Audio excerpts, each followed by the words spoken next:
कई लोगों की गलतियां हमने देखी है, कई लोगों की गलतियां देखी है। थोड़ा कहेंगे तो आप लोगों को लगेगा कि सियोर वाला महाराज फिर बोल दिया। गलतियां कई लोगों की देखी है कि आप लोग जो भगवान को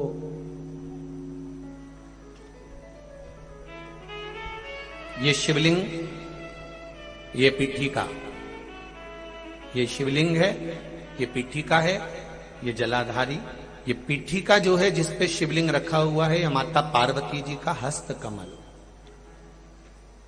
कई लोग कहते हैं हम भगवान का पशुपति व्रत करते हैं, हमने ये व्रत करा, वो व्रत करा, उसका फल क्यों नहीं मिला? वो फल क्यों नहीं मिल रहा?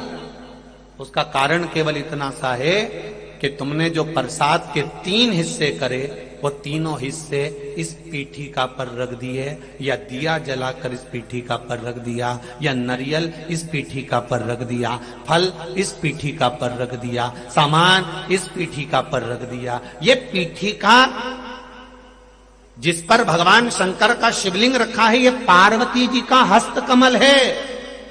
इसको अच्छे से समझ लो, ये माता जानकी जी का हस्त कमल है, माता पार्वती का स्थान है। दिया इस पर मत रखना। 3 हिस्से प्रसाद के करे तो जमीन पर करो, इसके ऊपर रख कर नहीं। 3 हिस्से में से 1 हिस्सा भी इसके ऊपर नहीं रखाना चाहिए। भोग भी लगाओ तो नीचे रखो, उसके ऊपर नहीं, पीठिका पर नहीं। कई माताएं तो लोटा भी धर देती उसी पे, कई माताएं दिया जलता हुआ उसी पर रख देती है, कई माताएं सारा सामान उसी पर रख देती है। अरे भाई, दिया साइड में रखो, पीठिका पर नहीं। जहां शिवलिंग रखा है, ये पार्वती जी का हस्त कमल, यहां तो तुम्हें पूजन करना है। शिव जी को जल चढ़ाकर पीठिका पे जल चढ़ाओ, गणेश जी कार्तिकेय पर जल चढ़ाइए। कितना कितना भाव वर्णन करा गया। पीठिका की तो पूजन करना है और तुम उसी का प्रयोग कर रही हो, और फिर कहती हो कि हमने पशुपति व्रत करे और भगवान ने नहीं सुना। कैसे नहीं सुने? वो तुम नियम तो गलत कर रही हो कि उस पीठिका पर तुमने प्रसाद रख दिया, हिस्से बनाकर 3 हिस्से में से 2 हिस्से उसी पे रख कर आ गई, अब उस पे रख कर आ गई। अब तुम बताओ कि अगर देवी देवता को भोग लगाते हैं तो मुंडा में खिलाएं कि माथा पे खिलाएं? कोई भी सामग्री पीठिका पर नहीं रखना। पूजन करो, जल चढ़ाओ, फूल चढ़ाओ, बेलपत्री चढ़ाओ, कुंकू चढ़ाओ, तुम्हारी मर्जी पड़े चंदन चढ़ाओ, लाल चंदन चढ़ाओ, पीला चंदन चढ़ाओ, तुम्हारा मन पड़े वैसा तुम भगवान की आराधना करो। पर पीठिका पर कोई ऐसी वस्तु ना रखे जिससे पीठिका पर रखा हुआ सामग्री के कारण भगवान का अपमान हो जाए, माता का अपमान हो जाए। भगवान शंकर का शिवलिंग केवल शिवलिंग नहीं होता, वहां शिव और शक्ति तीनों विराजमान होते हैं, दोनों विराजमान होते हैं, और ब्रह्मा विष्णु महेश तीनों उस रूप में विराजित होते हैं। 33 कोटि देवी देवता वहां विराजित होते हैं।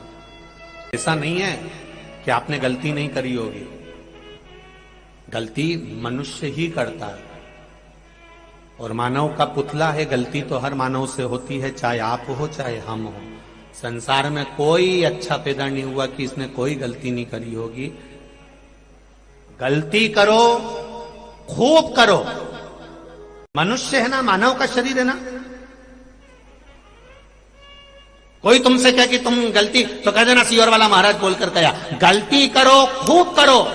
पर शिव महापुराण की कथा कहती है, गलती करो, खूब करो, पर किसी का गलत मत करो। बस शंकर की कथा यह कह रही है।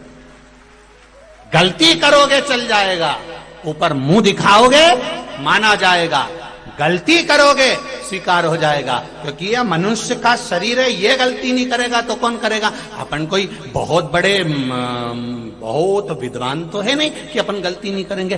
गलती करो, खूब करो, पर किसी का जिंदगी में गलत, जम के बोलो, मत करो। गलती स्वीकार हो जाएगी, पर किसी का किया हुआ गलत स्वीकार नहीं होगा। किसी को धक्का दे दिया, किसी के लिए अपशब्द कह दिया, किसी को ताने दे दिए, किसी को गाली दे दी, किसी का बुरा कर दिया। आप गलती करो तो ये शरीर स्वीकृत करेगा,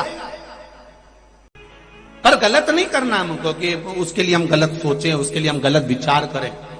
कोई आपको अगर अपशब्द भी कहे, आप उसके निर्णय का इंतजार करना, आप रुकना जरा, आप अपशब्द मत बोलना, आप उसके निर्णय का इंतजार करना। कुरुक्षेत्र की भूमि में आज भी रिसर्च करा जा रहा है कि भगवान कृष्ण ने जो गीता का ज्ञान दिया था, वो गीता का ज्ञान कुरुक्षेत्र की वायुमंडल में आज भी भ्रमण कर रहा है। उस गीता के ज्ञान को पकड़ने के लिए ना जाने कितने यंत्र कुरुक्षेत्र की भूमि पर लगाए गए हैं, उसको पकड़ने के।